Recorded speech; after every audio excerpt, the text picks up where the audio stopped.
Viewers. दर्शकों नमस्कार, मैं हूं आपके साथ मीनल और आप देख रहे हैं वीनस न्यूज टीवी। स्वागत है आपका देश की खबरों में और अब शुरुआत करते हैं आज की हेडलाइंस के साथ। गोवा में भारी बारिश का ऑरेंज अलर्ट जारी, पर्यटक मानसून का आनंद ले रहे हैं। कृष्ण जन्मभूमि शाही ईदगाह मामले में भाजपा सांसद दिनेश शर्मा का न्यायपालिका पर विश्वास का भरोसा। अमरनाथ यात्रा में श्रद्धालुओं ने बालटाल कैंप में शानदार व्यवस्थाओं की सराहना। और अब खबरें विस्तार से। गोवा में भारी बारिश का ऑरेंज अलर्ट जारी हो गया, पर्यटकों के बीच मानसून का रोमांच बरकरार। भारतीय मौसम विभाग ने गोवा में शुक्रवार और शनिवार के लिए ऑरेंज अलर्ट जारी किया है। इसके बाद 9 जुलाई तक येलो अलर्ट प्रभावी रहेगा। राज्य में लगातार हो रही भारी बारिश से जहां जनजीवन कुछ हद तक प्रभावित हुआ है, वहीं पर्यटक गोवा के समुद्री तटों पर मानसून के अनूठे अनुभव का आनंद लेते नजर आ रहे हैं। प्रशासन की अपील है कि प्रशासन और आपदा प्रबंधन विभाग ने स्थानीय लोगों और पर्यटकों को सतर्क रहने की सलाह दी है। अत्यावश्यक न होने पर यात्रा से बचने और निचले इलाकों व बाढ़ संभावित क्षेत्रों में विशेष सावधानी बरतने की चेतावनी दी गई है। The India Meteorological Department has issued an orange alert for Friday and Saturday for Goa, forecasting spells of heavy rainfall across the state. The IMD further warned that rainfall is expected to persist till July 9th, for which a yellow alert has been issued indicating continued showers, though with slightly reduced intensity. आज और कल के लिए हमने orange alert issue किया है and उसके बाद येलो वार्निंग है।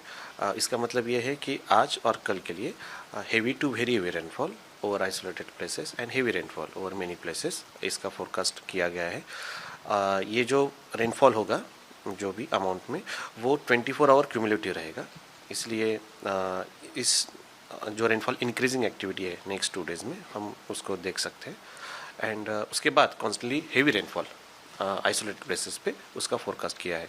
बट जो भी रेनफॉल है इंक्रीजिंग रेनफॉल एक्टिविटी अगले 3 दिन के बाद फिर से हम देख सकते हैं। Although the rainfall has disrupted daily life, it has not dampened the spirits of tourists who were seen enjoying the monsoon at the various beaches dotting the state. अभी गोवा में कैसे एंजॉय? गोवा में बहुत एंजॉय कर रहे हैं हम लोग, बहुत एंजॉय किया, बहुत बीच घुमा, बहुत अच्छा तरह से, बहुत लोगों ने हमको ट्रीट किया, अच्छा ट्रीट किया। लॉज वाला और जो बस वाला मिला उसने बहुत अच्छा ट्रीट किया। गोवा में हमको बहुत अच्छा लगा। मानसून कैसा लग रहा है गोवा का? गोवा का मानसून का यार अलग ही है। गोवा में मानसून में आप एंजॉय करने के लिए गोवा का मानसून अलग ही है। अभी आपको कैसा लग रहा है, एक्सपीरियंस कैसे है? ऐसे मानसून का अभी हम लोग आते हैं अप्रैल मई में, तो अभी ये टाइम हम लोग बारिश में है, तो इतना अच्छा लगा। जब से कल हम उतरे हैं इधर गोवा में, तो तब से बारिश चालू है। बहुत बढ़िया, बहुत अच्छा। Authorities have urged people to remain cautious, avoid non-essential travel and take necessary precautions, especially in low-lying flood-prone zones during the next few days. और अब बढ़ते अगली खबर की ओर। कृष्ण जन्मभूमि शाही ईदगाह विवाद पर बोले बीजेपी सांसद दिनेश शर्मा, कोर्ट पर सबका विश्वास, टिप्पणी करना अनुचित। कृष्ण जन्मभूमि शाही ईदगाह मामले में इलाहाबाद हाईकोर्ट की सुनवाई को लेकर भाजपा सांसद डॉक्टर दिनेश शर्मा ने कहा है कि न्यायपालिका पर सभी का विश्वास होता है और किसी भी न्यायिक निर्णय पर टिप्पणी करना अनुचित है। दिनेश शर्मा का बयान, कोर्ट एक ऐसा स्थान है जिस पर सभी को विश्वास होता है, कोर्ट के फैसले पर कोई टिप्पणी नहीं होनी चाहिए। हमें राम जन्मभूमि केस की सुनवाई याद है, जहां तथ्यों और गवाहों को ध्यान में रखकर निर्णय लिया गया था। नहीं, देखिए, माननीय न्यायालय एक ऐसा स्थान है जिसमें सभी पक्षों को, क्या पूरे देश को पूरा विश्वास रहता है उनके, और पूरा विश्व भी भारत की जो न्याय व्यवस्था है उसका लोहा मानता है। और मैं ये कहूँगा कि न्यायालय के तो सुनवाई पे कोई टिप्पणी हो ही नहीं सकती, लेकिन इतना जरूर है कि जब श्री राम जन्मभूमि मंदिर के संदर्भ में जो सुनवाई होती थी, कितने तथ्यों का संग्रह हुआ था और तमाम साक्ष्यों का परीक्षण करने के बाद ही वो उस निर्णय पे पहुंचे थे, और इसीलिए सभी पक्षों को उस पर विश्वास रहा। अब जो भी होगा वो माननीय न्यायालय के निर्णय के अधीन है, लेकिन ये अच्छी एक प्रक्रिया है कि जो पक्षकार हैं वो पूरी तरीके से एक विश्वास का भाव रखते हैं कि जो भी निर्णय होगा वो सभी पक्षों को मान्य होगा।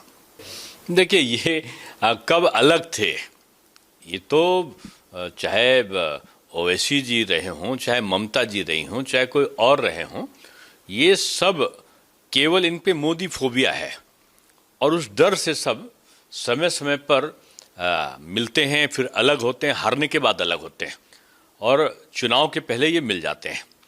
अब तेजस्वी जी या कांग्रेस या कोई और कितना भी गठबंधन कर ले, बिहार से अब उनकी वापसी संभव नहीं है। तेजस्वी जी अब लालू जी की तरह भूत होकर पूर्व उप मुख्यमंत्री के तमगे से अपना कार्य कर सकते हैं, लेकिन अब वो वर्तमान नहीं बनने वाले। बिहार की जनता बुद्धिमान है और वो विकास के साथ में चलना चाहती है। वो डबल इंजन की सरकार के रूप में अन्य विकसित प्रदेशों की तरह बिहार को देखना चाहती है। और अब अगली खबर, अमरनाथ यात्रा में दर्शन के बाद बालटाल कैंप लौटे श्रद्धालु, बोले व्यवस्था है शानदार, डरने की कोई बात नहीं। अमरनाथ यात्रा के दौरान पवित्र गुफा में दर्शन करने के बाद कई श्रद्धालु बालटाल बेस कैंप लौट आए हैं। श्रद्धालुओं ने यात्रा के अनुभव को बेहद शांतिपूर्ण और सुरक्षित बताया। एक श्रद्धालु ने कहा कि हमें बाबा के दर्शन एक बहुत अच्छे से हुए। हमें सब लोगों से अपील करते हैं कि वो भी बाबा के दर्शन के लिए जरूर आए।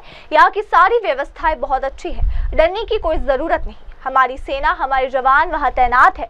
लोग निडर होकर आए। प्रशासन और सुरक्षा एजेंसियों द्वारा सुरक्षा व्यवस्था, स्वास्थ्य सेवाएं और भोजन पानी की सुविधा को लेकर व्यापक इंतजाम किए गए हुए हैं और हम अपील करते हैं ज़्यादा से ज़्यादा लोगों से कि आओ और दर्शन करो बाबा के। सारी व्यवस्था बहुत अच्छी है यहाँ पे और कोई डर नहीं है। कोई जो ये लोगों ने अफवाह फैला रखी कि वहाँ ऐसा डर है, ऐसा कोई डर का माहौल नहीं है।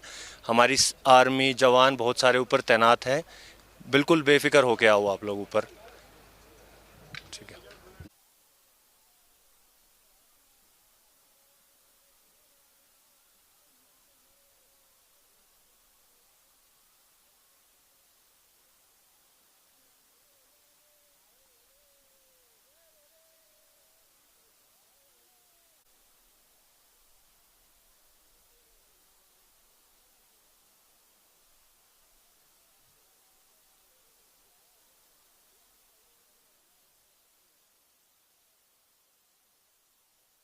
कहाँ से आई हैं और गुजरात है।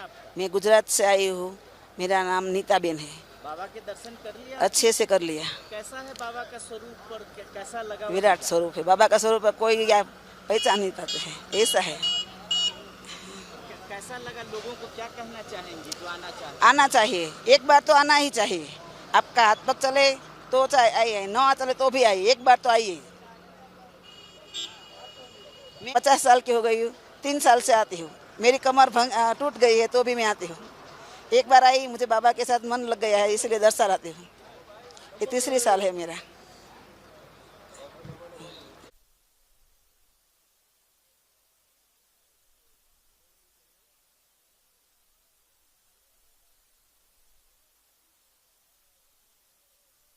कहाँ से आए हैं? मेरा नाम राजीव कुमार है। मैं हरियाणा हिसार डिस्ट्रिक्ट से हूँ और मेरी ये 27वीं यात्रा है और बहुत आनंद अनुभव करता हूँ यहाँ पर आकर। और हर वर्ष हम बस लेके आते हैं अपने वहाँ से और बहुत अच्छा फील होता है।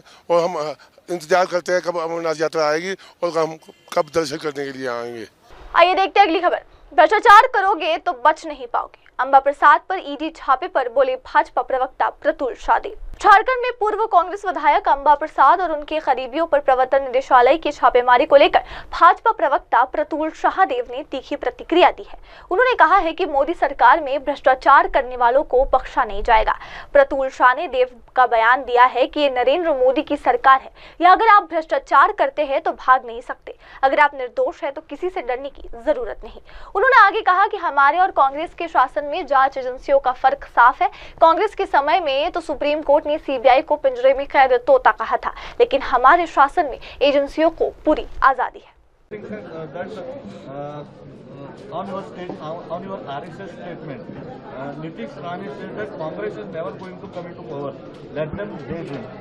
No, that's left up to him. Even he was out of power till recently, no? See, BJP leaders, anybody, BJP came into existence only a few years back. Before that, even BJP leaders were voting for Congress only, no? Where was BJP? Even before Jansangh, they voted for Congress only. No? So, I would urge BJP leaders first to study their own history. And let them, if they are so keen about RSS, show me where the children of BJP are. Are they in RSS shakas? Like you had this Beti Bachao, Beti Padhao Abhiyan, no? Selfie with Beti. Selfie with Shaka you do. Let us see how many BJP leaders' children are going to the shakas. Sir, earlier you have said that if Congress comes to power in the center, RSS will be bad. See, whatever it is, it will be done as per the constitution. I am not an extra constitutional authority.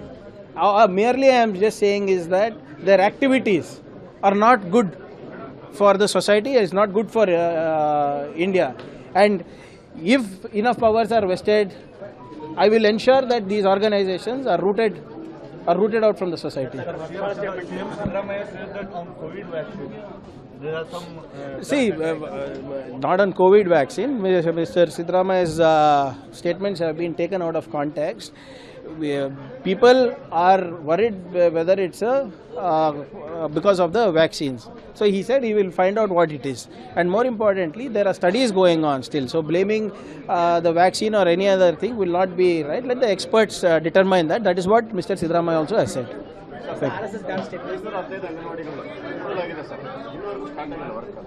Allocation cabinet idralli. और अब बढ़ते अगली खबर क्या। RSS पर कर्नाटक मंत्री प्रियांक खड़गे का हमला समाज के लिए ठीक नहीं, जरूरत पड़ी तो खाड़ फेंकेंगे। कर्नाटक के मंत्री प्रियांक खड़गे ने महाराष्ट्र के मंत्री नीतीश राणे के बयान पर पलटवार करते हुए भारतीय जनता पार्टी और राष्ट्रीय स्वयंसेवक संघ पर तीखा हमला बोला है। प्रियांक खड़गे का बयान है कि बीजेपी कुछ ही साल पहले अस्तित्व में आई है, उससे पहले तो बीजेपी नेता भी कांग्रेस को ही वोट दिया करते थे।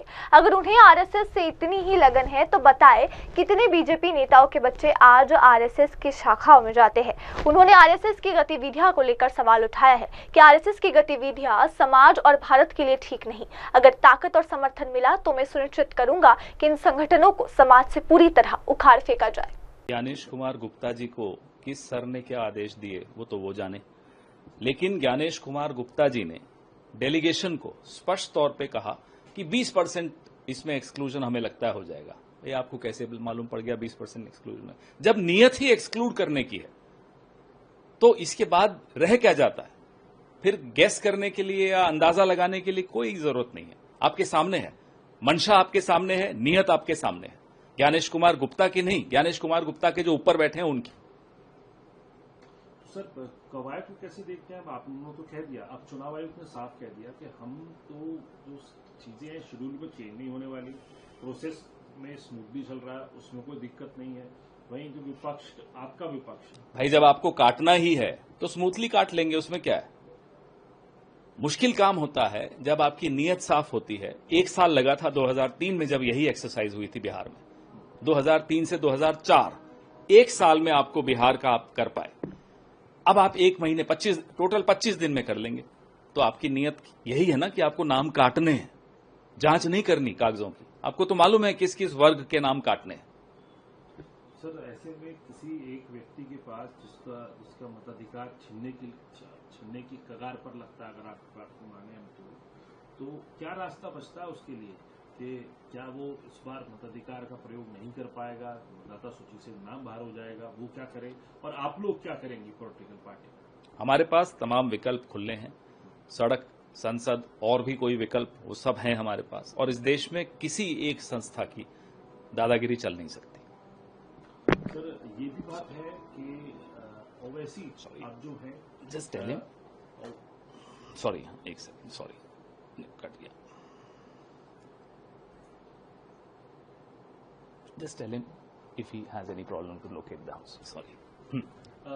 सर, जो ओवैसी हैं वो ये कह रहे हैं, उन्होंने लालू प्रसाद यादव जो आरजेडी प्रमुख हैं उनको चिट्ठी लिखी है और कहा है कि महागठबंधन में वो शामिल होना चाहते हैं और जो जिस तरीके की फोर्सेस हैं बिहार में रूल कर रहे हैं उनके खिलाफ लड़ने की बात उन्होंने कही है। इसको कैसे देखते हैं? हमारे सामने अभी इस तरह का कोई प्रपोजल आया नहीं, तो इस बारे में जानकारी नहीं। लेकिन सर, अगर आते हैं ओवैसी तो आया नहीं है तो अभी जानकारी है नहीं, उस पर टिप्पणी करना बेकार है। सर, प्रधानमंत्री जो है वो विदेशी पे हैं, डेलीगेशन विदेश दौरे पर हैं अपने, और आज त्रिनिदाद और टोबैगो दो जो राष्ट्र हैं वहाँ जाएंगे, 2 दिन की विजिट पर हैं। कई साल बाद ऐसा हो रहा है कि हाईएस्ट। देखिए, ये जो प्रधानमंत्री है ना, मुझे लगता है 2012 से 14 इन्होंने सिर्फ यही काम किया, लिस्ट बनाई कि कौन कौन से प्रधानमंत्री किस किस देश गए और किस किस देश नहीं गए, फिर उस लिस्ट पे अमल करने निकले हैं। पिछले 11 साल से खबर आती है मास्टर स्ट्रोक, प्रधानमंत्री ऐसे देश गए जहां 50 साल से कोई नहीं गया। अरे साहब, और वहां जाकर फिर एक और खबर आती है, बड़ा ऑनर मिल गया साहब उनको। देश को ऑनर मिलता है, और इस देश को ऑनर इसलिए मिलता है क्योंकि पिछले 70-75 साल में इस देश ने अपने संबंध सबसे इतने अच्छे किए कि आज मोदी जी जो सोचते हैं कि उनको ऑनर मिल रहा है, ये उनको नहीं मिलता है, ये अवार्ड देश को मिल रहा होता है। इसलिए इन्हें ये समझ लेना चाहिए, Modi is not the country. Every award that the prime minister gets, it's the country which is getting. So how do you see yesterday you people reacted on the SIR process in Bihar? Now the election commissioner has said that the processing is going. Mr. Gyanesh Gupta is under instructions of another sir above him to implement SIR. So no point engaging with him. We will not allow this kind of a conspiracy to exclude large sections of voters of Bihar.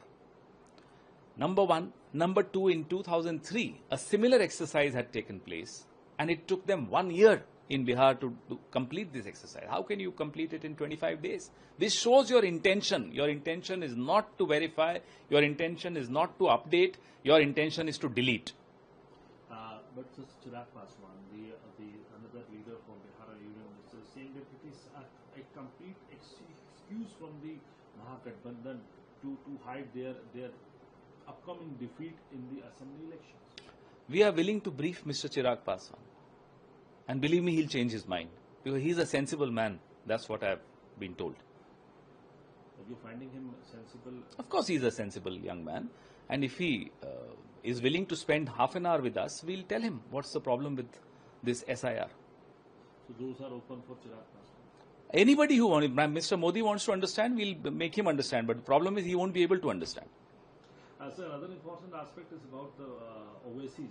The OAC has written a letter to the RJD Supremo Lalu Prasad Yadav, and he has desired to join the India bloc. How do you? We haven't got any such proposal, so no point commenting on something we don't know about. Sir, the Prime Minister is on a foreign visit to several countries, and today he'll be in Trinidad and Tobago for 2 days visit, and he'll be receiving the highest honor of that country. This Prime Minister, before becoming the Prime Minister, prepared a list of which are the countries where other Prime Ministers have gone or not gone, and then for the last 11 years, that's what he's doing. And every time he travels abroad, all of you say, oh, master stroke. Here is the country where no other Prime Minister went, or the last time 50 years ago a Prime Minister went. Look, the Prime Minister of India, Mr. Modi personally is so popular. No. The awards that Indian Prime Ministers get are the awards that India gets. And that is possible because of 75 years of hard work put in by successive governments and Prime Ministers to make India reach this stage. And sir, how do you see, it was the last question I want to ask you, is about the vaccine issue raised by the Karnataka government. Yesterday, the CEO of that company, Bioten, I don't remember the name right now about the company, said that it should not be looked into the retrospective aspect of it. The Chief Minister should look into the science behind this. So, although the CM has replied to it saying that he's worried about the life of the people. No, across the country we've been getting reports of young men and women suffering from sudden cardiac arrests or heart failures, and there have been a lot of reports that these are linked to the vaccine. So there is no harm in having this healthy debate about the health of every single Indian. और अब बढ़ते अगली खबर की ओर। Neeraj Chopra classic 2025 में आयोजक की भूमिका में नजर आए। ओलंपिक विजेता बोले कि ये नया अनुभव है और मैं इसका आनंद ले रहा हूं। भारत के स्टार जेवलिन थ्रोअर और ओलंपिक स्वर्ण पदक विजेता नीरज चोपड़ा अब केवल मैदान पर ही नहीं बल्कि आयोजन की दुनिया में भी कदम रख चुके हैं। नीरज चोपड़ा क्लासिक 2025 के उद्घाटन संस्करण के आयोजन में उन्होंने बतौर आयोजक सक्रिय भूमिका निभाई है। नीरज का अनुभव ये एक नया अनुभव है और मैं इसका पूरा आनंद ले रहा हूँ। मैं अपनी परफॉर्मेंस के बारे में भी सोच रहा हूँ, लेकिन इस इवेंट को सफल बनाना भी जरूरी है ताकि इसे भविष्य में और बढ़ाया जा सके। इससे हमारे भारतीय एथलीटों को प्रतिस्पर्धा का अवसर मिलेगा और ट्रैक एंड फील्ड इवेंट्स का स्तर और ऊंचा उठेगा। ये पूछता था, अभी इवेंट का ईव है, कल इवेंट है, तो एज अ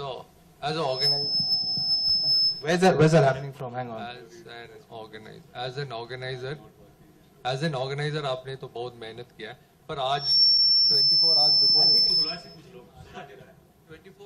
द इवेंट आपको कोई लास्ट मिनट कोई टेंशन है कि क्या पूरा काम हो गया, आपका क्या थॉट्स है just before the event and कि वो कैसे था एक ऑर्गेनाइजर के रोल में? आप बैंगलोर में एक हफ्ते से है, आपको क्या क्या करना पड़ा जो आप शायद एक्सपेक्ट नहीं किया और करना पड़ा, और उसके लिए टाइम भी ले, जैसे आपने बोला ना, जो आप इवेंट के लिए जाता है, प्रेस कॉन्फ्रेंस अटेंड करते हैं और फिर जाते हैं, आपको और कुछ सोचना नहीं? सबसे पहले तो जी मैंने मेरा मतलब वही है कि पेरिस डायमंड लीग में कम्पीट किया, फिर वहाँ से डायरेक्ट ओस्ट्रावा गए, ओस्ट्रावा कम्पीट किया, फिर मैं डायरेक्ट इंडिया आया मुंबई, फिर मुंबई से बेंगलोर। तो ट्रैवल प्लस कंपटीशन और काफ़ी कुछ और कंपटीशन के बारे में सोचना, प्लस लोगों तक इसको पहुंचाना भी था, तो ब्रांड से मिलना और कुछ शूट्स करना और चीज़ों के बारे में सोचना, छोटी छोटी चीज़ों के बारे में कि सब कुछ ठीक है क्या स्टेडियम, जैसे मैंने बताया खाना पीना और सब कुछ, रूम्स, एथलीट्स के आने जाने का, टीम सब कुछ कर रही है, लेकिन वो कहीं ना कि मेरा दिमाग थोड़ा ऐसे है, मैं सोच लेता हूँ चीज़ों को, लेकिन टीम बहुत अच्छा काम कर रही है। बस यही एक चैलेंज था कि दिमाग थोड़ा बाकी चीज़ों में बहुत ज़्यादा चल रहा था, प्लस ट्रैवल और कंपटीशन में ऑलरेडी करके आया हूँ 2 यूरोप से, तो उसका ही थोड़ा था। बाकी नया एक्सपीरियंस है और मैं एंजॉय कर रहा हूँ। सबसे बड़ी बात है कि इस इवेंट को सक्सेसफुल करना है। बिल्कुल परफॉर्मेंस के लिए तो सोच रहा हूँ कि अच्छा थ्रो करना है, लेकिन सबसे उससे ही बड़ी बात है कि इस इवेंट को कैसे सक्सेसफुल कर सके और आगे फ्यूचर में इसको बढ़ा सकें, ताकि हम कोशिश कर सके कि बाकी एथलेटिक्स इवेंट्स भी इसमें ऐड करें और हमारे जो अच्छे इंडियन एथलीट्स हैं उनको भी मौका मिल पाए। जैसे हम यहाँ पे इतने अच्छे एथलीट्स के साथ हम 5 इंडियंस को मौका मिल रहा है, तो ऐसे ही बाकी एथलीट्स भी compete करेंगे तो बहुत अच्छा रहेगा और हमारा ट्रैक एंड फील्ड और ऊपर उठेगा। और अब बढ़ते अगली खबर की ओर। एमएसएमई का भारतीय अर्थव्यवस्था में अहम योगदान, जीतन राम मांझी का बयान। केंद्रीय मंत्री जीतन राम मांझी ने एक प्रेस कॉन्फ्रेंस को संबोधित करते हुए सूक्ष्म, लघु और मध्यम उद्यमों यानी कि एमएसएमईज के महत्व को रेखांकित किया। उन्होंने कहा कि कृषि के बाद एमएसएमई सेक्टर भारतीय अर्थव्यवस्था में सबसे बड़ा योगदान देता है। मांझी ने कहा कि कृषि के बाद सबसे बड़ा योगदान अगर किसी का है तो वो एमएसएमई का है। हमारे देश की जीडीपी का 30% हिस्सा एमएसएमई से आता है। वहीं निर्माण क्षेत्र में एमएसएमई का योगदान 35% है, यानी लगभग 37% जीडीपी का निर्माण क्षेत्र से संबंध है। एक और महत्वपूर्ण मापदंड ये है कि जो देश ज्यादा निर्यात करता है वो अमीर बन जाते हैं और जो ज्यादा आयात करता है वो गरीब बन जाते हैं। निर्यात में एमएसएमई विभाग का योगदान 45% है, जो इसे देश की अर्थव्यवस्था का मजबूत स्तंभ बनाता है। इसलिए मैं कह रहा हूँ कि बहुतायत लोग उद्योग को लोग जानते हैं, लेकिन एमएसएमई को लोग बहुत कम जानते हैं, जबकि इसका महत्व आर्थिक जगत में खेती के बाद, कृषि के बाद सबसे ज़्यादा योगदान हमारे इंडियन इकोनॉमी में इसका है। और इसके महत्व को जानने के लिए, समझने के लिए आवश्यकता है, जिसमें आप लोगों का सहयोग चाहिए, जिसके संबंध में आज बात मैं कर रहा हूँ। इसको आर्थिक जगत के लिए, आर्थिक कार्यक्रमों का रीढ़ माना जाता है भारतवर्ष का। इसको पहला बात तो इसको मानना चाहिए, और कैसे रीढ़ माना जाता है उसके बारे में मैं ये कहना चाहता हूँ कि ये जो हमारा विभाग है, एमएसएमई विभाग है, उसका अगर आकलन हम लोग करते हैं तो देखते हैं हम लोग कि जो हमारा ये है इकोनॉमी है, इकोनॉमी का सबसे बड़ा चीज होता है जीडीपी, सकल घरेलू उत्पाद। तो सकल घरेलू उत्पाद में जिस विभाग का ज़्यादा योगदान रहता है उसको बड़ा योगदान कहा जाता है। लेकिन हम देखते हैं कि हमारा ये जो MSME है, सकल घरेलू उत्पाद का 30.1% हमारा योगदान है। आप जोड़ सकते हैं कि 100% में 30% से ज़्यादा योगदान हमारा सकल घरेलू उत्पाद में है। इससे भी कहा जा सकता है कि ये MSME का क्या महत्व है। फिर दूसरा है इसका मैन्युफैक्चरिंग। किसी देश में मैन्युफैक्चरिंग कितना हो रहा है, उसमें किस विभाग का योगदान ज़्यादा होता है, वो भी मानक माना जाता है। तो मैन्युफैक्चरिंग में हमारा विभाग का MSME का विभाग का है 35.4, मतलब 36 को मान लीजिए तो 36% इसका योगदान है मैन्युफैक्चरिंग में। अब जोड़ लीजिए कि समस्त जो हमारे कार्यकलाप है मैन्युफैक्चरिंग होता है उसका 36 हम ही देते हैं, तो बाकी 54 में सब लोग हैं और बाकी हम में हम हैं, तो ये कितना बड़ा योगदान है।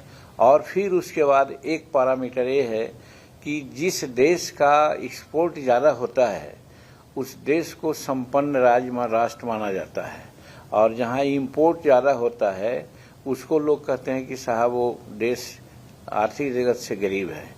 तो हमारा देश का जहाँ तक सवाल है, इंपोर्ट जो हम लोग करते हैं, एक्सपोर्ट जो करते हैं, एक्सपोर्ट में हमारा इस विभाग का योगदान 45.73 है। कहिए कि 46% योगदान हमारा एक्सपोर्ट में है। और अब अगली खबर।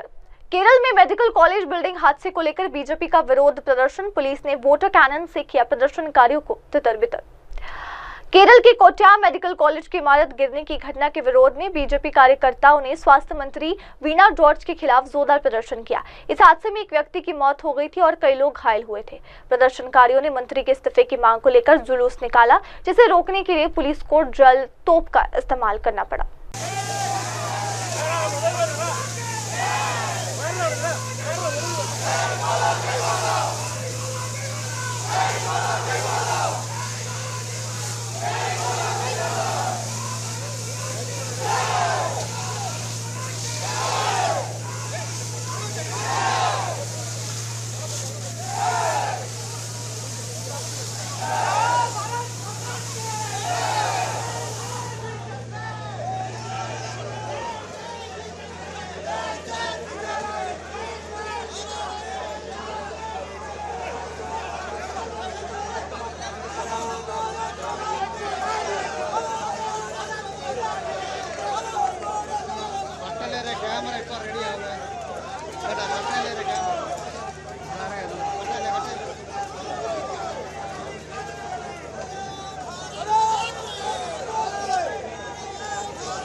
और अब अगली खबर, विकसित जम्मू कश्मीर से ही बनेगा विकसित भारत, केंद्रीय मंत्री शिवराज सिंह चौहान का बयान। केंद्रीय मंत्री शिवराज सिंह चौहान ने कहा है कि प्रधानमंत्री नरेंद्र मोदी का संकल्प है कि विकसित जम्मू कश्मीर से विकसित भारत का मार्ग प्रशस्त होता है। इस उद्देश्य को लेकर उन्होंने जम्मू कश्मीर के मुख्यमंत्री से बैठक की और कई अहम घोषणाएं की। मुख्य बिंदु उनके बयान से थे कि कश्मीर को बागवानी हब बनाया जाएगा। इसके लिए 150 करोड़ की लागत से क्लीन प्लांट सेंटर स्थापित किया जाएगा ताकि किसानों को उच्च गुणवत्ता वाले पौधे उपलब्ध कराए जा सके। निजी नर्सरियों को सब्सिडी दी जाएगी जिससे स्थानीय स्तर पर पौधों की उपलब्धता सुनिश्चित हो सके। हवा की शीतलता, यहाँ की माटी की सुगंध, यहाँ का प्राकृतिक सौंदर्य और इससे भी आगे बढ़ के यहाँ के लोगों की आंखों का प्यार मन मोह लेता है, दिल जीत लेता है। सचमुच में ये भारत का मुकुटमणि है और दुनिया का स्वर्ग है। कल से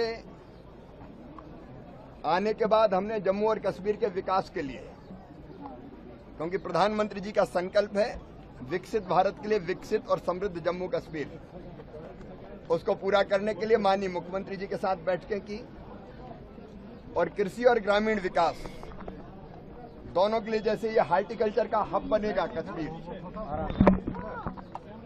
और इसलिए हमने तय किया है भारत सरकार ने क्या क्लीन प्लांट सेंटर की स्थापना की जाएगी। सेब, बादाम, अखरोट, इन सब के लिए प्लांट चाहिए किसानों को और वो प्लांट अच्छी क्वालिटी के मिले, डिसीज फ्री हो, ये बहुत जरूरी है। इस क्लीन प्लांट सेंटर में हम ये प्लांट तैयार करेंगे, दुनिया की सबसे अच्छी वैरायटी हम बना पाए और लगभग 150 करोड़ रुपए की लागत इसमें आएगी। और इसके साथ ही जो नर्सरी प्राइवेट भी लगाएंगे अच्छी, उनको भी सब्सिडी देने का काम किया जाएगा। हमारी बाकी फसलों के लिए भी, जैसे टिश्यू कल्चर लैब की आवश्यकता हमें बताई, तो केसर के लिए टिश्यू कल्चर लैब वो भी स्थापित की जाएगी। और उसके साथ साथ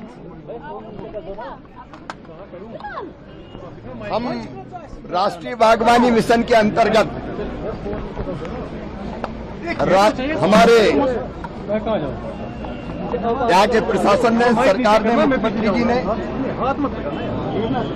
जो सहयोग चाहा है, केंद्र सरकार भरपूर सहयोग करेगी। ग्रामीण विकास की दृष्टि से भी जम्मू कश्मीर की धरती पर कोई गरीब कच्ची छत के नीचे नहीं रहेगा, ये हमारा संकल्प है।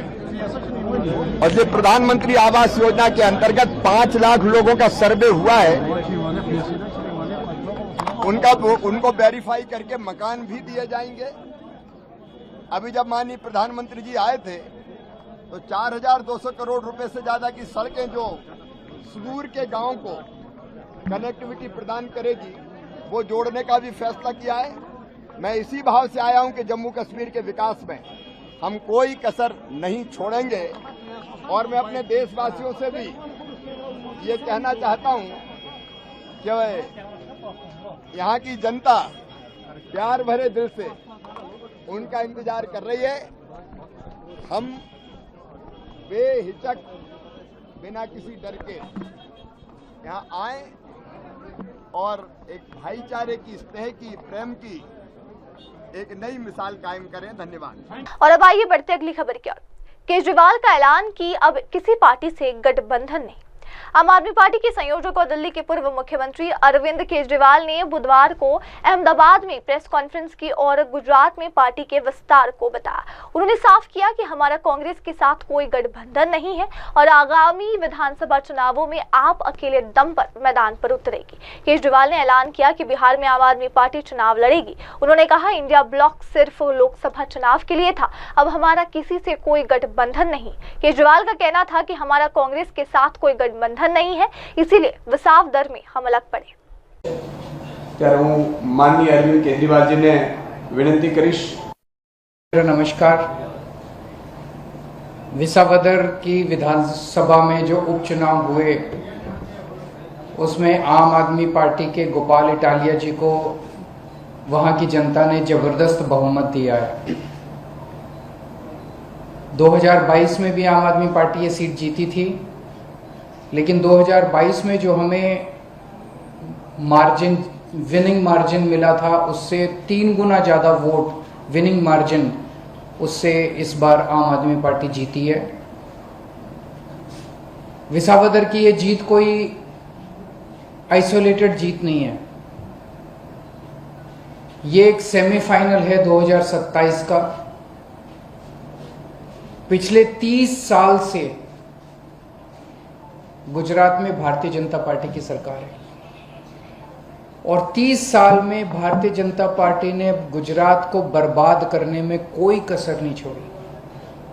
अभी सूरत के अंदर जिस किस्म की बाढ़ आ रही है, जिन लोगों ने करोड़ों करोड़ों रुपए के घर ले रखे हैं, अपर मिडिल क्लास, उनके घरों के ड्राइंग रूम और बेडरूम के अंदर पानी घुसा हुआ है, उनके टीवी पानी में तैर रहे हैं।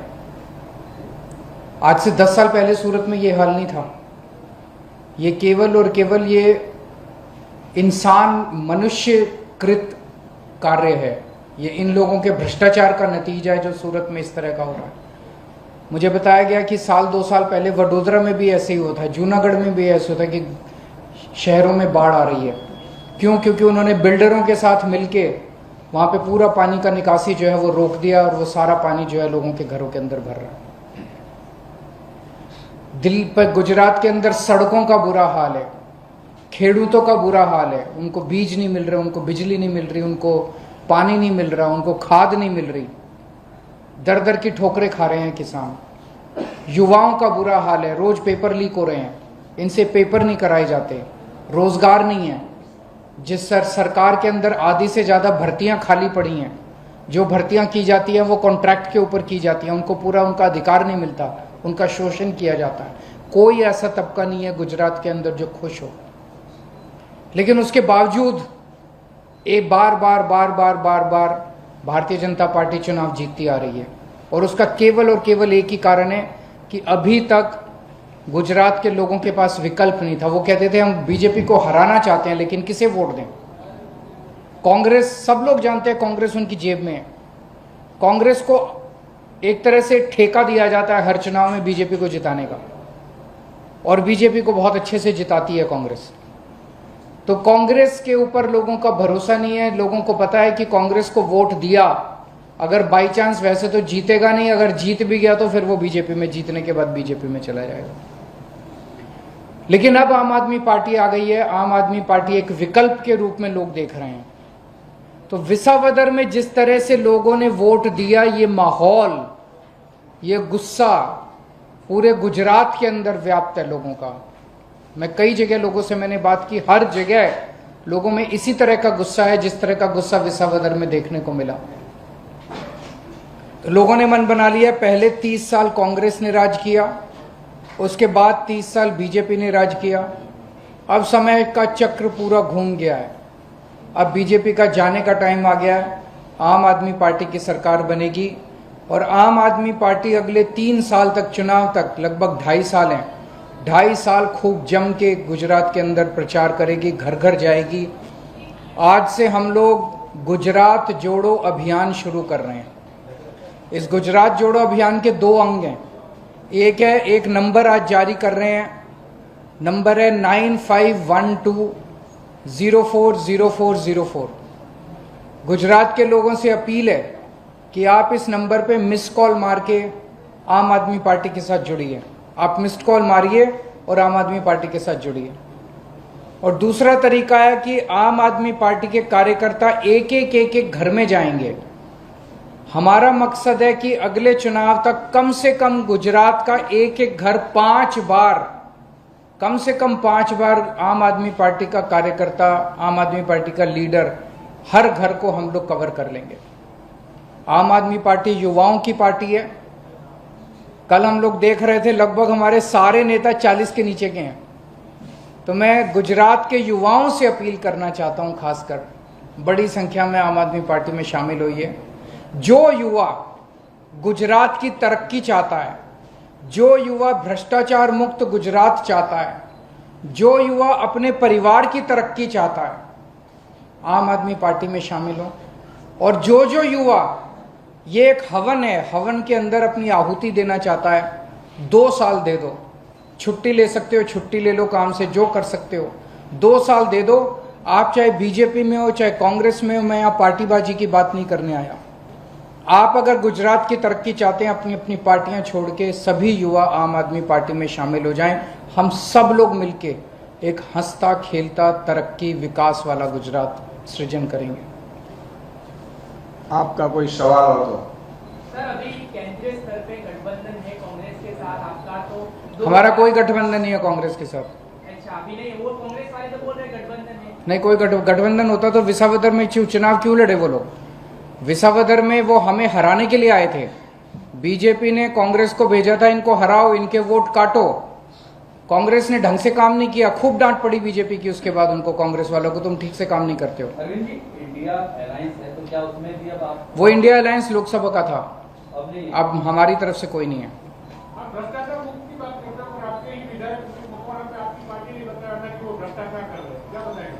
बिल्कुल, आम आदमी पार्टी भ्रष्टाचार के खिलाफ जन आंदोलन से निकली हुई पार्टी है और हमारे जहां जहां भी, पंजाब में भी मंत्री ने भी भ्रष्टाचार किया तो माननीय अरविंद केजरीवाल जी ने उनको ना सिर्फ हटाया था पार्टी से, लेकिन उनको जेल में डाला था। माननीय अरविंद केजरीवाल जी और हमारी आम आदमी पार्टी की पूरी एक कोशिश रही है कि इस देश को, इस गुजरात को भ्रष्टाचार मुक्त शासन दिया जाए और उसके चलते हमें कई कंप्लेन, फरियादें भी एमएलए के खिलाफ भी आई थी, वहां के लोगों ने भी की थी। और दूसरी ओर भाजपा जिस तरह से एमएलए खरीद फरोख्त की कोशिश करती थी, हमारे विसावदर सीट जब माननीय गोपाल इटालिया जी जीते तो पूरी भाजपा बौखला गई। ये कैसे हो सकता है? पूरी फौज उतारने के बाद ये आम आदमी पार्टी कैसे सीट जीत सकती है? कांग्रेस ने 6 विधायक हमारे में आए और 6 के 6 विधायक भाजपा में जीत भी गए और आम आदमी का एक नहीं जीत पाया। इसलिए उन्होंने कोशिश की थी कि ये जीत पूरे गुजरात में घूमे नहीं, इसलिए ये हमारे कैंडिडेट को भी कोशिश की थी। लेकिन हमारे पीएससी ने माननीय अरविंद केजरीवाल जी के नेतृत्व में पीएससी ने तय किया था कि भ्रष्टाचार के खिलाफ जो भी कंप्लेन आएगी तो उसके सख्त कार्यवाही की जाएगी और हमने उसको सस्पेंड कर दिया है पार्टी से। अब कोई इसका सवाल नहीं।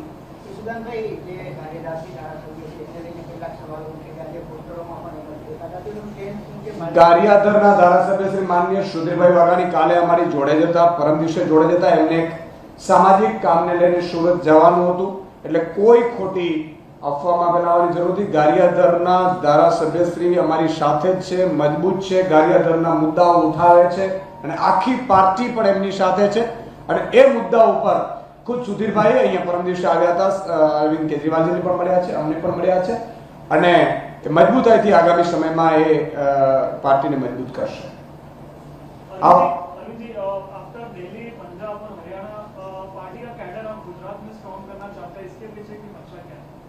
गुजरात में चुनाव लड़ेंगे, गुजरात में चुनाव जीतेंगे, गुजरात में सरकार बनाएंगे। कोई बात नहीं, होता रहता है, ऊपर नीचे। पंजाब में जीतेंगे, पंजाब में सरकार दोबारा बनेगी हमारी और गुजरात में भी सरकार बनेगी। Thank you. अरविंद सर, आप ये बात है, हमारा अभी कोई गठबंधन नहीं है तो 2029 का जो चुनाव आएगा लोकसभा का, क्या उसमें भी आप इंडिया गठबंधन? 2029 बहुत दूर है मेरे दोस्त, तब कई बार आऊंगा मैं।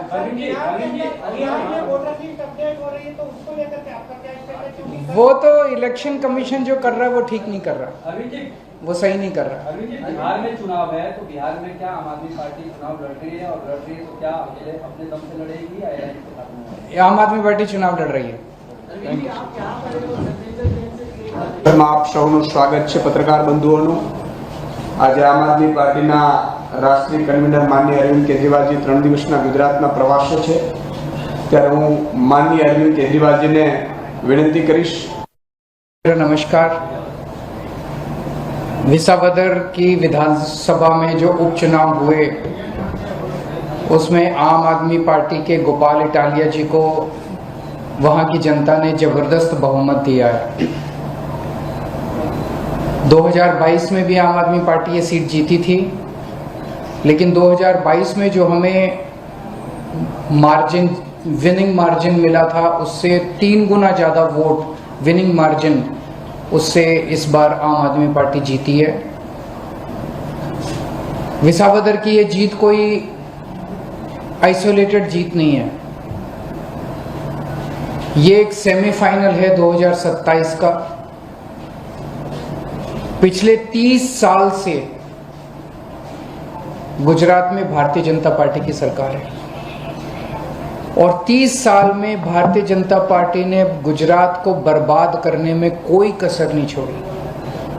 अभी सूरत के अंदर जिस किस्म की बाढ़ आ रही है, जिन लोगों ने करोड़ों करोड़ों रुपए के घर ले रखे हैं, अपर मिडिल क्लास, उनके घरों के ड्राइंग रूम और बेडरूम के अंदर पानी घुसा हुआ है, उनके टीवी पानी में तैर रहे हैं। आज से 10 साल पहले सूरत में ये हाल नहीं था। ये केवल और केवल ये इंसान मनुष्यकृत कार्य है, ये इन लोगों के भ्रष्टाचार का नतीजा है जो सूरत में इस तरह का हो रहा है।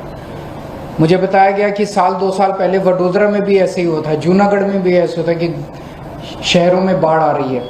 क्यों? क्योंकि उन्होंने बिल्डरों के साथ मिलके वहाँ पे पूरा पानी का निकासी जो है वो रोक दिया और वो सारा पानी जो है लोगों के घरों के अंदर भर रहा है। दिल्ली पर गुजरात के अंदर सड़कों का बुरा हाल है, खेडूतों का बुरा हाल है, उनको बीज नहीं मिल रहे, उनको बिजली नहीं मिल रही, उनको पानी नहीं मिल रहा, उनको खाद नहीं मिल रही, दर दर की ठोकरें खा रहे हैं किसान।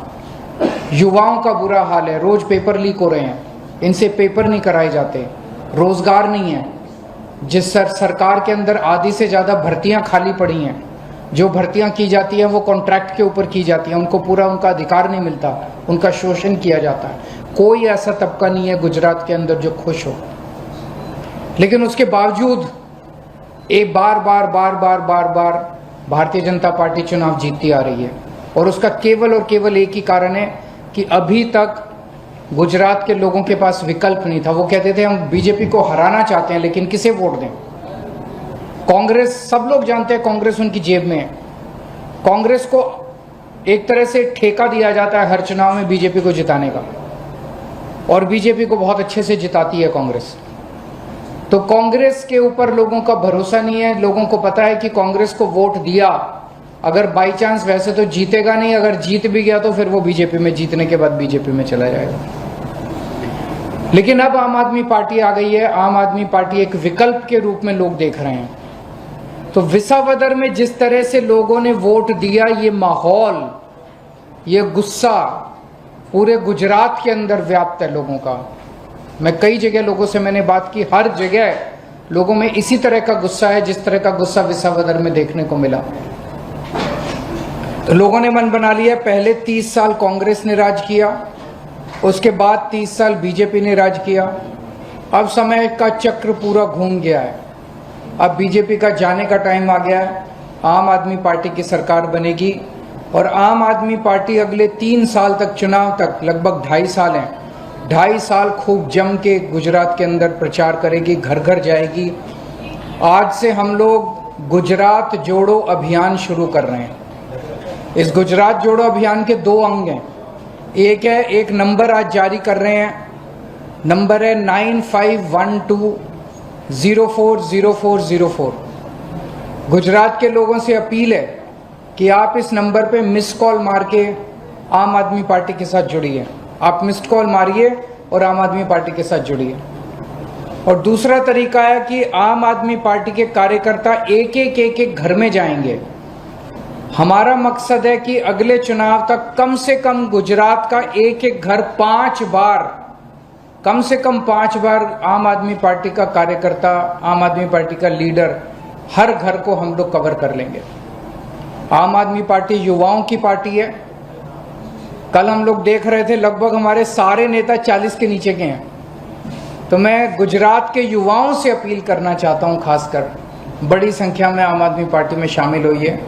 जो युवा गुजरात की तरक्की चाहता है, जो युवा भ्रष्टाचार मुक्त गुजरात चाहता है, जो युवा अपने परिवार की तरक्की चाहता है, आम आदमी पार्टी में शामिल हों।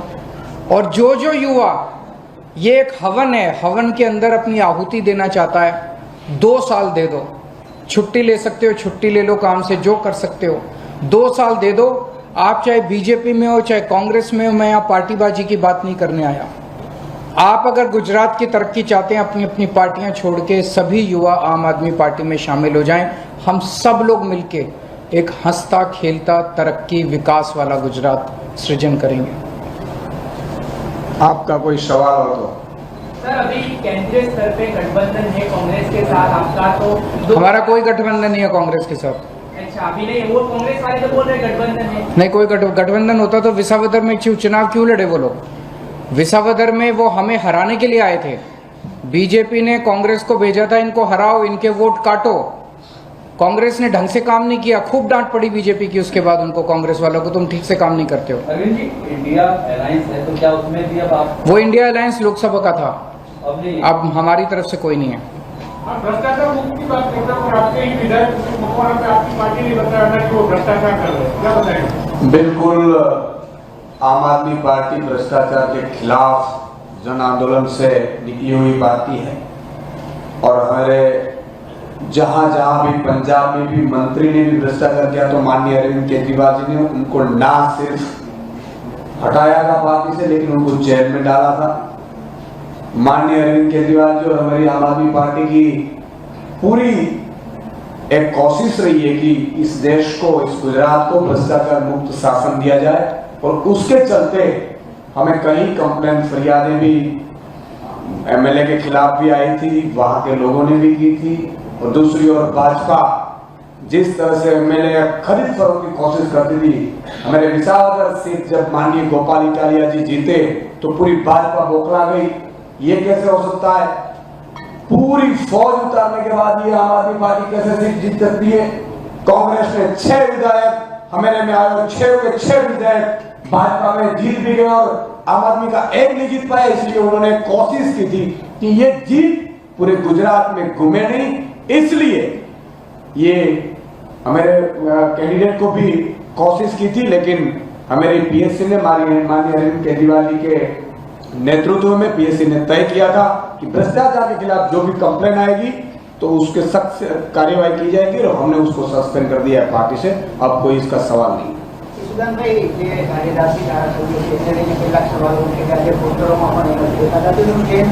ગારિયાધરના ધારાસભ્ય શ્રી માનનીય સુધીરભાઈ વાઘાણી કાલે અમારી જોડે જતા, પરમ દિવસે જોડે જતા, એમને સામાજિક કામને લઈને સુરત જવાનું હતું, એટલે કોઈ ખોટી અફવામાં ફેલાવવાની જરૂર નથી। ગારિયાધરના ધારાસભ્યશ્રી અમારી સાથે જ છે, મજબૂત છે, ગારિયાધરના મુદ્દાઓ ઉઠાવે છે, અને આખી પાર્ટી પણ એમની સાથે છે।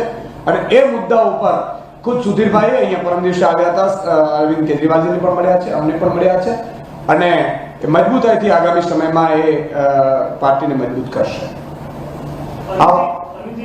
आफ्टर दिल्ली, पंजाब और हरियाणा, पार्टी का कैडर हम गुजरात में स्ट्रॉन्ग करना चाहते हैं, इसके पीछे की मकसद क्या है? गुजरात में चुनाव लड़ेंगे, गुजरात में चुनाव जीतेंगे, गुजरात में सरकार बनाएंगे। बट आफ्टर दिल्ली में जो है रिसीडिंग, कोई बात नहीं, होता रहता है, ऊपर नीचे। पंजाब में जीतेंगे, पंजाब में सरकार दोबारा बनेगी हमारी, और गुजरात में भी सरकार बनेगी। Thank you. अरविंद सर, आपने कहा कि हमारा अभी कोई गठबंधन नहीं है, तो 2019 का जो चुनाव आएगा लोकसभा का, क्या उसमें भी आप इंडिया गठबंधन? 2029 बहुत दूर है मेरे दोस्त, तब तक कई बार आऊंगा मैं। वोटर की अपडेट हो रही है, तो उसको लेकर के आपका क्या स्टेटस है? वो तो इलेक्शन कमीशन जो कर रहा है वो ठीक नहीं कर रहा, अरविंद जी वो सही नहीं कर रहा। अरविंद जी, बिहार में चुनाव है, तो बिहार में क्या आम आदमी पार्टी चुनाव लड़ रही है, और लड़ रही है तो क्या अकेले अपने दम से लड़ेगी या एलायंस के साथ? ये आम आदमी पार्टी चुनाव लड़ रही है। आप સૌનું સ્વાગત છે પત્રકાર બંધુઓનું।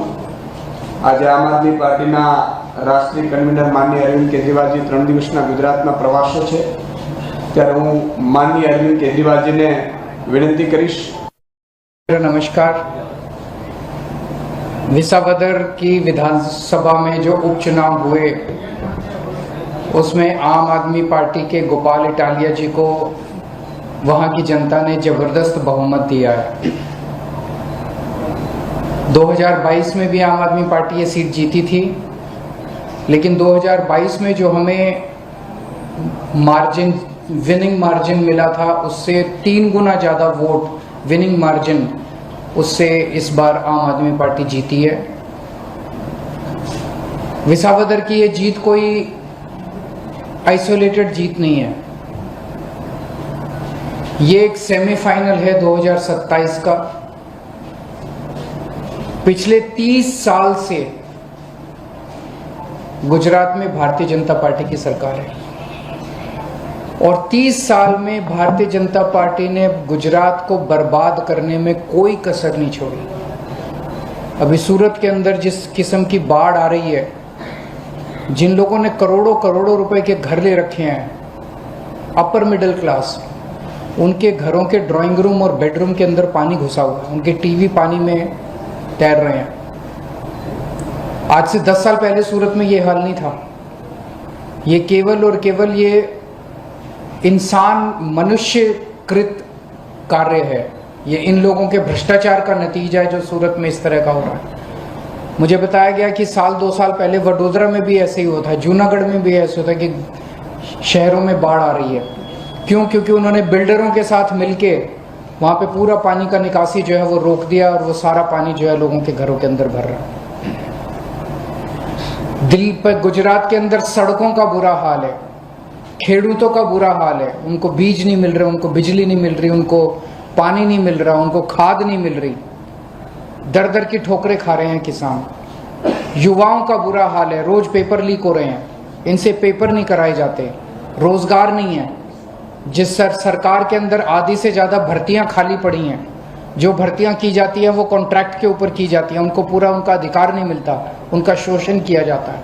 कोई ऐसा तबका नहीं है गुजरात के अंदर जो खुश हो, लेकिन उसके बावजूद एक बार बार भारतीय जनता पार्टी चुनाव जीतती आ रही है। और उसका केवल और केवल एक ही कारण है कि अभी तक गुजरात के लोगों के पास विकल्प नहीं था। वो कहते थे हम बीजेपी को हराना चाहते हैं लेकिन किसे वोट दें। कांग्रेस, सब लोग जानते हैं कांग्रेस उनकी जेब में है।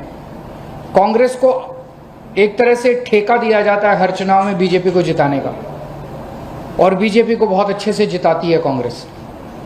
तो कांग्रेस के ऊपर लोगों का भरोसा नहीं है। लोगों को पता है कि कांग्रेस को वोट दिया, अगर बाई चांस वैसे तो जीतेगा नहीं, अगर जीत भी गया तो फिर वो बीजेपी में, जीतने के बाद बीजेपी में चला जाएगा। लेकिन अब आम आदमी पार्टी आ गई है, आम आदमी पार्टी एक विकल्प के रूप में लोग देख रहे हैं। तो विसावदर में जिस तरह से लोगों ने वोट दिया, ये माहौल, ये गुस्सा पूरे गुजरात के अंदर व्याप्त है लोगों का। मैं कई जगह लोगों से मैंने बात की, हर जगह लोगों में इसी तरह का गुस्सा है जिस तरह का गुस्सा विसावदर में देखने को मिला। तो लोगों ने मन बना लिया, पहले 30 साल कांग्रेस ने राज किया, उसके बाद 30 साल बीजेपी ने राज किया। अब समय का चक्र पूरा घूम गया है, अब बीजेपी का जाने का टाइम आ गया है। आम आदमी पार्टी की सरकार बनेगी और आम आदमी पार्टी अगले 3 साल तक, चुनाव तक लगभग 2.5 साल हैं, 2.5 साल खूब जम के गुजरात के अंदर प्रचार करेगी, घर घर जाएगी। आज से हम लोग गुजरात जोड़ो अभियान शुरू कर रहे हैं। इस गुजरात जोड़ो अभियान के 2 अंग हैं। एक नंबर आज जारी कर रहे हैं, नंबर है 9512040404। गुजरात के लोगों से अपील है कि आप इस नंबर पे मिस कॉल मार के आम आदमी पार्टी के साथ जुड़िए। आप मिस्ड कॉल मारिए और आम आदमी पार्टी के साथ जुड़िए। और दूसरा तरीका है कि आम आदमी पार्टी के कार्यकर्ता एक घर में जाएंगे। हमारा मकसद है कि अगले चुनाव तक कम से कम गुजरात का एक घर 5 बार, कम से कम 5 बार आम आदमी पार्टी का कार्यकर्ता, आम आदमी पार्टी का लीडर, हर घर को हम लोग कवर कर लेंगे। आम आदमी पार्टी युवाओं की पार्टी है। कल हम लोग देख रहे थे लगभग हमारे सारे नेता 40 के नीचे के हैं। तो मैं गुजरात के युवाओं से अपील करना चाहता हूं, खासकर बड़ी संख्या में आम आदमी पार्टी में शामिल होइए। जो युवा गुजरात की तरक्की चाहता है, जो युवा भ्रष्टाचार मुक्त गुजरात चाहता है, जो युवा अपने परिवार की तरक्की चाहता है, आम आदमी पार्टी में शामिल हो। और जो युवा, ये एक हवन है, हवन के अंदर अपनी आहुति देना चाहता है, 2 साल दे दो, छुट्टी ले सकते हो, छुट्टी ले लो काम से, जो कर सकते हो, 2 साल दे दो। आप चाहे बीजेपी में हो चाहे कांग्रेस में हो, मैं यहाँ पार्टीबाजी की बात नहीं करने आया। आप अगर गुजरात की तरक्की चाहते हैं, अपनी अपनी पार्टियां छोड़ के सभी युवा आम आदमी पार्टी में शामिल हो जाएं। हम सब लोग मिलके एक हंसता खेलता तरक्की विकास वाला गुजरात सृजन करेंगे। आपका कोई सवाल हो तो? सर, अभी केंद्रीय स्तर पे गठबंधन है कांग्रेस के साथ आपका, तो हमारा कोई गठबंधन नहीं है कांग्रेस के साथ। अच्छा, अभी नहीं, वो कांग्रेस वाले तो बोल रहे गठबंधन है। नहीं, कोई गठबंधन होता तो विसावदर में चुनाव क्यों लड़े वो लोग? विसावदर में वो हमें हराने के लिए आए थे। बीजेपी ने कांग्रेस को भेजा था, इनको हराओ, इनके वोट काटो। कांग्रेस ने ढंग से काम नहीं किया, खूब डांट पड़ी बीजेपी की उसके बाद उनको, कांग्रेस वालों को, तुम ठीक से काम नहीं करते हो। अरविंद जी, इंडिया अलायंस है तो क्या उसमें भी अब आप? वो इंडिया अलायंस लोकसभा का था, अब हमारी तरफ से कोई नहीं है। और अब लेंगे एक छोटा सा ब्रेक के बाद देखेंगे और जानेंगे देश दुनिया की तमाम बड़ी खबरें। तब तक के लिए आप जुड़े रहे मेरी सहयोगी श्रद्धा के साथ और देखते रहिए MNS न्यूज टीवी। नमस्कार, मैं हूं Abhishek Bachchan. Keep watching MNS news. आप देख रहे हैं MNS न्यूज, सच जरूर।